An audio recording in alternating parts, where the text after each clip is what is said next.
औलाद का मोह। दिलीप और सुधांशु नाम के दो भाई थे। दिलीप की शादी कावेरी के साथ हुई और सुधांशु की शादी माया के साथ। शादी के बाद दोनों भाई अपनी अपनी पत्नी के साथ खुशी खुशी रहा करते थे। दोनों भाइयों के परिवार एक ही घर में रहता था। साथ में खाना, साथ में घूमना, कुल मिलाकर दोनों भाइयों का परिवार खुशहाल परिवार था। कुछ सालों के बाद दिलीप की पत्नी कावेरी को एक बेटा हुआ। भैया, आज मैं बहुत खुश हूँ। चाचा बन गया हूँ मैं। हाँ भाई साहब, इस बच्चे के घर में आने से तो रौनक आ गई है। मैं सबको बताऊंगी कि मैं तो चाची बन गई हूँ, चाची। तुम दोनों कितने अच्छे हो। हमारे बच्चे के आने से ऐसे खुश हो रहे हो जैसे ये बच्चा तुम्हारा ही हो। बस भैया, अब आपका बेटा इस दुनिया में आ गया ना, हम भी कोशिश करेंगे कि हमारा भी बच्चा जल्दी से इस दुनिया में आ जाए। और फिर आपका और हमारा बच्चा दोनों मिलकर दिन भर घर के आंगन में खेला करेंगे। कितना मजा आएगा ना। सच कहती हो माया, मैं भी उसी दिन का इंतजार कर रही हूँ जब तुम्हारी भी गोद भर जाएगी और मेरे बेटे को एक छोटा भाई या बहन मिल जाएगी। 1 साल बीत जाता है। दिलीप और कावेरी का बेटा अब 1 साल का हो चुका था, लेकिन सुधांशु और माया की कोई औलाद नहीं होती। माया, लगता है कि हमारी जिंदगी में बच्चे का सुख ही नहीं है। ऐसा क्यों कहते हैं? दिलीप भाई साहब का बेटा भी तो हमारा ही बेटा है ना। तुम्हारी बात बिल्कुल ठीक है माया, लेकिन फिर भी हमारा खुद का एक बच्चा होता तो कितना अच्छा होता। हाँ, कावेरी भाभी भी हमेशा कहती हैं उन्हें अपने बेटे के लिए एक छोटा भाई या बहन चाहिए। लेकिन देखिए ना, हमारी तो किस्मत ही कितनी खराब है। हमारे तो सारे ट्रीटमेंट भी फेल हो चुके हैं। डॉक्टर ने भी साफ साफ कह दिया है कि तुम कभी माँ नहीं बन सकती। वही तो सुधांशु, बहुत बुरी किस्मत है हमारी। लेकिन माया, हम अपनी किस्मत को इतना क्यों कोस रहे हैं? हम दिलीप भाई साहब के बेटे को अपने बेटे की तरह ही प्यार कर सकते हैं ना। हाँ जी, बिल्कुल सच कहा। मैं भी वैसा कर सकती हूँ। चाची हूँ, उसे छोटी माँ का प्यार नहीं दूंगी क्या? कुछ दिनों के बाद दिलीप का एक दोस्त दिलीप से मिलने के लिए आता है। अरे क्या बात है दिलीप, बधाई हो बधाई। और घर तो काफी बड़ा है तुम्हारा। वैसे तुमने अपने बेटे के बारे में क्या सोचा है? भैया, और क्या सोचेंगे, बस उसे पढ़ा लिखा कर अफसर बनाएंगे, उसकी पढ़ाई पर खर्च करेंगे। अरे भाभी, आपकी तो इतनी सारी प्रॉपर्टी है, आपको किस बात की चिंता? ले देकर एक बेटा ही तो है। अरे नहीं दोस्त, तुम गलत समझ रहे हो। इस घर में मैं और मेरा छोटा भाई दोनों रहते हैं। इस घर का आधा हिस्सा मेरे छोटे भाई का है। अच्छा, कितने बच्चे हैं तुम्हारे छोटे भाई के? भैया, उनके साथ ना कुछ प्रॉब्लम है। मेरी देवरानी कभी माँ नहीं बन सकती। अरे फिर किस बात की चिंता? अरे मैं तो कहता हूँ अपने बेटे के भविष्य के बारे में सोचिए ही मत। बस ये घर उसके नाम करवा दीजिए। देखिए, आपके भाई का भी कोई बच्चा नहीं है तो सब कुछ आपके बेटे को ही मिलना चाहिए। लेकिन ऐसा करना क्या सही होगा? अगर उनका बच्चा नहीं है तो क्या हुआ? ये घर आधा उनका है, उनकी जो मर्जी है वो करे। अरे कैसी बात करते हो? उनकी कोई औलाद नहीं है, वो क्या करेंगे प्रॉपर्टी अपने नाम रखकर? हाँ, वैसे भाई साहब, आपकी बात तो बिल्कुल सही है। अब जो कुछ भी है वो हमारे बेटे का ही तो है। आखिर वही तो इस घर के वंश को आगे बढ़ाएगा। मैं कल ही देवर जी से बात करती हूँ। अगले दिन सुधांशु और माया, इधर आओ। तुम दोनों से एक बहुत जरूरी बात करनी है मुझे। बताइए ना भाभी, क्या बात है? आपको कहीं जाना है तो आप अपने बेटे को मेरे पास छोड़कर जाइए। मैं ही पूरा दिन रख लूंगी उसे। अरे नहीं माया, वो तो मुझे पता है। मैं किसी और चीज के बारे में बात करना चाहती हूँ। बताइए ना भाभी, क्या बात है? देखिए देवर जी, आपका कोई बच्चा है नहीं, लेकिन मैं जानती हूँ कि आप हमारे बेटे को अपने बेटे की तरह ही प्यार करते हैं। भाभी, बेटी की तरह नहीं, वो हमारा ही बेटा है। मेरे लिए तो वो मेरा ही बच्चा है। वही तो फिर क्यों ना ये सारी प्रॉपर्टी हम मेरे बेटे के नाम करवा दे, क्योंकि तुम्हारा हो या मेरा, हम सबका एक ही तो है बेटा। लेकिन भाभी, अभी तो वो सिर्फ 1 साल का है। अभी से प्रॉपर्टी उसके नाम करवाने का क्या मतलब है? देखे देवर जी, जो काम जितना जल्दी हो जाए ना उतना अच्छा। आने वाले वक्त का क्या भरोसा। भाभी भरोसा क्यों नहीं, हम तो हमेशा आपके बेटे को माँ बाप की तरह ही प्यार करेंगे। हाँ, लेकिन फिर भी मैं चाहती हूँ कि ये सारी प्रॉपर्टी मेरे बेटे के नाम हो जाए। अब मुझे नहीं लगता तुम दोनों को इसमें कोई भी परेशानी होगी, है ना?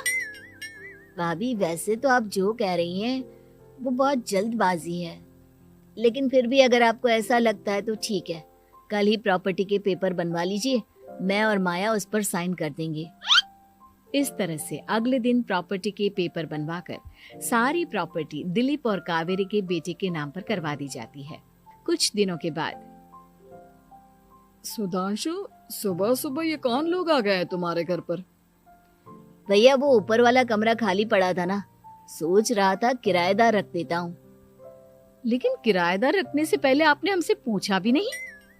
भाभी इसमें आपसे पूछने वाली क्या बात थी, हमें एक ही कमरे की जरूरत थी, इसलिए सोचा दूसरा कमरा किराया पर दे देते हैं, कुछ इनकम हो जाएगी। अरे माया, ये सारी प्रॉपर्टी अब मेरे बेटे के नाम पर है और यहाँ पर जो कुछ भी होगा उसके लिए तुम्हें मेरी या दिलीप की परमिशन तो लेनी पड़ेगी ना। हाँ सुधांशु, तुम्हारी भाभी ठीक ही तो कह रही है। अब देखो, तुमने खुद अपने हाथों से ये प्रॉपर्टी हमारे बेटे के नाम की है, वह अभी बहुत छोटा है, तो इस घर से रिलेटेड सारे फैसले तुम्हें हमसे पूछ कर लेने चाहिए। भाभी हमें तो लगा था कि आप हम लोगों से बहुत प्यार करती हैं, लेकिन आप तो हमारे साथ भेदभाव करने लगी। अरे, इसमें भेदभाव करने वाली क्या बात है? और मैंने कौन सा तुमसे कुछ गलत मांग लिया? अरे ले देकर मेरा बेटा इकलौता इस पूरे वंश का वारिस है, सब कुछ उसके नाम है। तुम्हें इस बात से जलन क्यों हो रही है? भाभी माया को जलन नहीं हो रही, वो तो बस ऐसे ही कह रही थी। सब जानती हूँ मैं, इसकी खुद की तो कोई औलाद पैदा नहीं हुई, बस इसीलिए जब देखो तब मेरे बेटे पर बुरी नजर डालती रहती है। देखो माया, कावेरी तुमसे बड़ी है, वो जैसा कहती है वैसा करो। और वैसे भी इस घर पर अब तुम लोगों का कोई अधिकार नहीं है, वो तो हम लोगों की भलाई समझो जो तुम्हें अभी तक यहाँ रहने दिया है। भैया आप इतने कैसे बदल गए? इस प्रॉपर्टी ने आपके दिल से हमारे लिए प्यार पूरी तरह खत्म कर दिया है क्या? इसी तरह वक्त बीतता जाता है और देखते देखते दिलीप और कावेरी का बेटा प्रणव 25 साल का हो जाता है और उसकी नौकरी लग जाती है। पापा, आज मेरा अपॉइंटमेंट लेटर आ गया है, मैंने सिंगापुर में जॉब ज्वाइन कर ली है। लेकिन प्रणव, विदेश में नौकरी करने जाने से पहले तुम्हें कम से कम अपने मम्मी पापा से एक बार पूछना चाहिए था ना। इसमें पूछने वाली क्या बात है माँ, मैं सिंगापुर जाकर जॉब करना चाहता हूँ तो करना चाहता हूँ। देखो प्रणव, हमने तुम्हारे लिए इतनी सारी प्रॉपर्टी यहाँ पर रखी हुई है, उन सब का क्या होगा? यहाँ रहो, बिजनेस करो। सॉरी पापा, मैं यहाँ रहकर कोई बिजनेस नहीं करने वाला, और ये जितनी भी प्रॉपर्टी आपने मेरे लिए संभाल कर रखी है ना, ऐसे ही किसी को दान में दे दीजिए, क्योंकि मैं सिंगापुर से वापस इंडिया आकर कभी नहीं रहने वाला।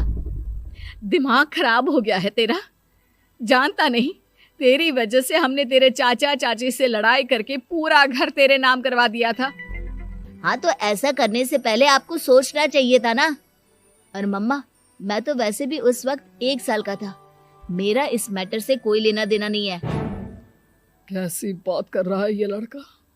अरे तेरी वजह से अपने छोटे भाई से दुश्मनी लेकर बैठा हूं मैंने तो उसे घर से भी निकाल दिया। जानता नहीं तू, बाजू वाले घर में एक छोटा सा कमरा किराए पर लेकर रहते हैं तेरे चाचा चाची, और ये सब मैंने तेरे लिए किया। देखिए पापा, आपने जो कुछ भी किया अपने लिए किया। मैंने आपसे कब कहा था कि मुझे ये प्रॉपर्टी और घर चाहिए? और वैसे भी अपने भाई के साथ इस तरह का बिहेव करके आपने कोई अच्छा काम तो किया नहीं। तू सही कह रहा है बेटा, हमने तेरे चक्कर में अपने छोटे भाई जैसे देवर और बहन जैसी देवरानी को इस घर से निकाल दिया। बहुत बड़ी गलती हो गई मुझसे। ठीक है मॉम, तो अब आप अपनी गलती सुधारो, लेकिन मुझे तो फॉरेन जाना है, मैं वहीं जाऊंगा। अब आगे क्या करना है ये आपका डिसीजन है। और प्रणव सिंगापुर जॉब करने के लिए चला जाता है। कुछ दिनों के बाद जब दिलीप और कावेरी को अपनी गलती का एहसास होता है तो वो सुधांशु के घर पहुंचती है। सुधांशु, माया, हमें माफ कर दो, हमसे बहुत बड़ी गलती हो गई। क्या हुआ भाभी? आज इतने सालों के बाद अब हम गरीब लोगों के घर क्या करने आई हैं? भाभी, हमने तो खुशी खुशी अपने भतीजे को सब कुछ दे दिया, अब हमारे पास कुछ भी नहीं बचा है। भाई, मुझसे बहुत बड़ी गलती हो गई।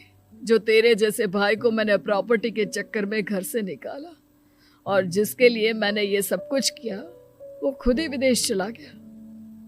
भैया भाभी, जिस बेटे के लिए आपने हम लोगों को इतनी तकलीफ दी, आपस के प्यार को बिगाड़ा, जब वही आपसे दूर चला गया तो आपको इस बात का एहसास हुआ। लेकिन माफ कीजिए, अब हम आपके साथ रहने के लिए उस घर में नहीं आ सकते। नहीं नहीं माया, ऐसा मत कहो, मुझसे बहुत बड़ी गलती हो गई। प्लीज वापस चलो, मैं वो घर फिर से तुम्हारे नाम कर देती हूँ। भाभी, मैं उस घर का क्या करूंगी? किसके लिए? मेरा कोई बच्चा नहीं। मैं तो बस जिंदगी भर आप लोगों के साथ प्यार से रहना चाहती थी। प्रणव को अपने बेटे की तरह प्यार करना चाहती थी, लेकिन आपने मुझसे वो अधिकार छीन लिया। भाभी और भैया, एक सवाल पूछना चाहता हूँ आप लोगों से। जो बच्चा कुछ ही दिन पहले दुनिया में आया हो, जिस बच्चे के भविष्य का आपको पता ही ना हो, उसके लिए अपने पुराने रिश्तों को तोड़ देना, अपने सगे रिश्तेदारों से दुश्मनी मोल लेना, उनके साथ झगड़ा करना, उनकी बेइज्जती करना, क्या ये सही है? कम से कम हमें सही वक्त का इंतजार तो करना चाहिए ना। सिर्फ प्रॉपर्टी के लिए अपने सगे भाई को घर से निकाल दिया, वो भी अपने 1 साल के बेटे के लिए। क्या ये वाकई में सही था? जवाब दीजिए मेरी बात का।